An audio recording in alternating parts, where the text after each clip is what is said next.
We have some breaking news now this morning. An American man is spending his fifth day behind bars in Russia in the hands of the Kremlin. Russia has accused 48-year-old Paul Whelan of spying. His family says he's innocent. And just in the last couple of minutes here, Russian state media quoted the Russian Foreign Ministry saying Russia has now allowed U.S. officials to meet with Whelan. That's significant. That's a guarantee under international law. And it comes after these remarks from Secretary of State Mike Pompeo this morning.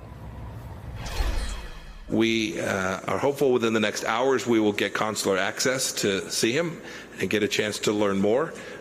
We've made clear to the Russians our expectation that we will learn more about the charges, come to understand what it is he's been accused of, and if the detention is not appropriate, we will demand his immediate return. Okay, so again, Russian state media says there has been consular access granted. So who is this guy and why is he in Russian custody?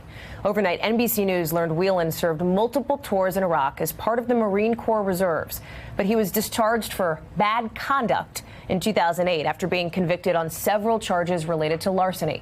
At the time of his arrest Friday, Whelan worked as director of global security for BorgWarner, an industrial auto parts company. We also know Whelan visited Russia more than once since at least 2006.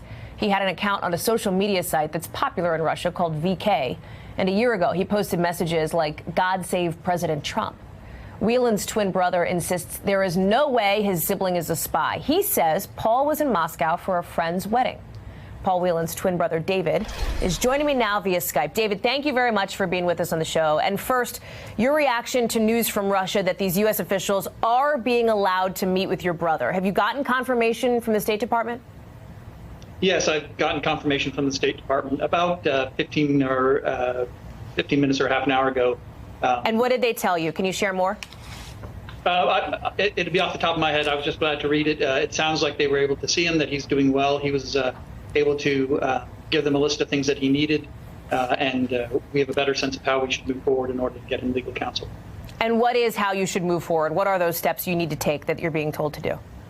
Oh, well, they'll provide him with a list, and we'll work out how to ensure that payments can be made to whatever lawyers he hires. But it's just that first step of opening up the doors and getting the information flowing. Did you get any indication of your brother's condition, how he's doing? The email that I saw said he was fine, so I take that as a good sign. That I mean, no one's going to be in great condition after being in detention, but I think he's no worse for wear for being there. Okay. I want to talk a little about your brother and about what's happening now, because the Washington Post is reporting that the government shutdown may actually be hindering some of the progress here. Embassy staff more short-staffed, et cetera. Are you happy, given what you've learned in these last 20 minutes or so, and even before that, with how the U.S. government has handled your brother's case so far? I think this has moved the way we expected it to over a holiday week. Amongst other things, I think we've had a good responsiveness from the State Department since we spoke to them on Monday when we found out that he had been detained by the Russians. So I think from our perspective, we're getting the information we'd hoped to, and are looking forward to the State Department continuing to keep us up to date as things progress. Have you spoken? Secretary Pompeo is traveling overseas. Have you spoken with him directly or with, for example, President Trump, or do you think that will happen in the coming days? No, I don't believe anybody in my family has spoken to either the Secretary or President Trump. Is that something you'd like to have happen? I'm not sure at this point that that's something that would be very useful. I think we're still just trying to make sure that Paul's taken care of and to focus on what his needs are. Gotcha. Can you tell us a little bit more about Paul's background? As you heard, NBC News has learned he was discharged from the Marines for something called bad conduct in 2008. What can you share about how his service ended? I can't. I learned about it the same way everybody else did yesterday. So you didn't know? No, that was a surprise to me. I think everybody has things in their life that reflect poorly on their better self, and I think this is something he just hadn't shared. I imagine it's something you'll want to ask him when you see him again. Yeah, among other things. Probably it's not one of the most important. Right. Can you talk a little bit, too, about it? I mean, he's visited Russia a lot. I know you said that he was there for a wedding, right? A friend's wedding is the reason why he had traveled to Moscow. But he had traveled to that country quite a bit. Can you explain why that is, based on your understanding? He has been an avid traveler since probably age 18. He goes all over the place. A lot of the pictures when we were asked to supply photos for the media, or pictures of him in Iceland or pictures of him in South Africa. He likes to travel, and so Russia just was one of many places he had gone to. And his job as in corporate security was a good mix of his law enforcement background and interest in security and the ability to travel. And so he has wedded those two things for quite a while. So Russia was just one of many places he enjoyed going to.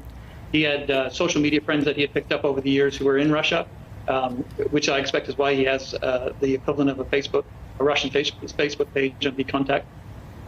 And so going to Russia would be a normal thing. He would have seen other of his friends during this visit, had not been detained by the Russians.